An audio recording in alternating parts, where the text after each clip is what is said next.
और ये गृहस्थ सामग्रियों के साथ गृहस्थ जीवन में आप प्रवेश कर रहे हैं। इस मंडप में जितनी सामग्रियां रखी गई हैं सब गृहस्थ जीवन से संबंधित है, सभी आप लोगों को कुछ न कुछ संदेश देती हैं। सबसे पहले मंडप गाड़ा जाता है। मंडप बांस का ही क्यों गाड़ते हैं? तमाम अम्बू बम्बू तंबू आते हैं, कायों का गाड़ दे सकते हैं।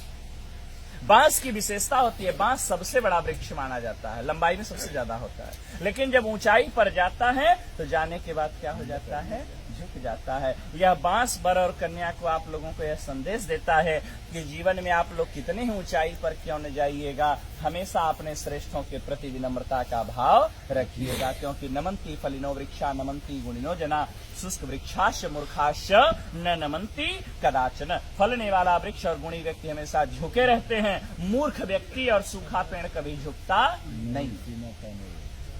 कुछ यहाँ साइंस पढ़ने वाले भी होंगे, हो सकता है 2-4 अक्षर पढ़ लिए हो तो वो सोचेंगे तो पंडित जी का ढकोसला है, साइंस से सिद्ध करता हूं। ये मंडप जो हरे बांस का गाड़ते हैं, हरा बांस जो होता है विद्युत का सुचालक होता है। मंडप को कुश और काश से छाते हैं। कुश और काश जो होता है वो कुचालक होता है, ठीक है ना। ये सुचालक होता है, वो कुचालक होता है, ठीक है ना। वो नॉन कंडक्टर है, ठीक है ना। तो इसीलिए यदि आकाशीय विद्युत गिरे तो मंडप में बैठे हुए लोगों के ऊपर, वर कन्या के ऊपर उस विद्युत का कोई प्रभाव न हो, उसी बांस के माध्यम से वह अर्थ में समाहित हो जाए, धरती में चला जाए। इसी कारण इसीलिए हरे बांस का मंडप लगाया जाता है। भारत कृषि प्रधान देश है और कृषि कार्य बिना हल के संपादित नहीं होता, इसलिए हरीश गाड़ा जाता है। मंडप में ओखली और मूसल पुत्रोत्पत्ति की क्रिया को प्रदर्शित करने के लिए रखा जाता है। सील और लोढ़ा, सील हटा दिया जाता है, लोढ़ा लगाया गया था। अभी आपने लोढ़ा बच्ची के पैर के पास से हटाया। इसका यह भाव है कि हे देवी, ये विपत्ति रूपी पहाड़ है, आप के जीवन में यदि किसी भी प्रकार की कठिनाइयां आती रहेंगी, मैं इसी प्रकार से उसको अपने हाथों से हटाता रहूंगा, मैं आपके मार्ग को प्रशस्त करता रहूंगा, आपको घबराने की आवश्यकता नहीं है। इसके बाद मंडप में रखते हैं चकरी। चकरी कहाँ रखे हैं? चकरी के 2 पार्ट होते हैं, दोनों पार्ट अलग अलग होते हैं, लेकिन ये पार्ट जुड़ते किससे हैं? एक खूंटी से जुड़ते हैं, ठीक है ना।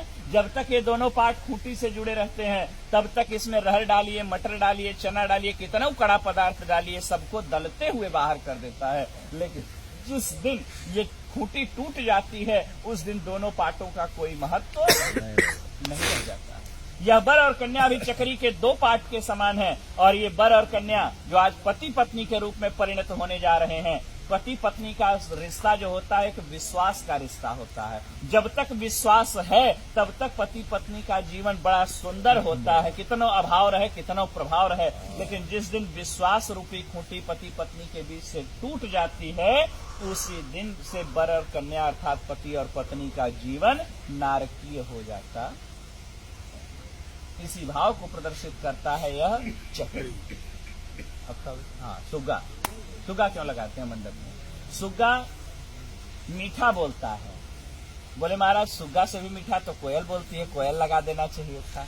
बोले तोते की दूसरी विशेषता है, तोता मिर्चा खाता है लेकिन फिर भी मीठा बोलता है। यह संदेश आप लोगों को तोता देता है कि जीवन में आप लोगों को कोई कितना ही कटु अनुभव क्यों न कराए, कोई कितना ही कड़वा आप लोगों को क्यों न बोले, आप हमेशा प्रेम से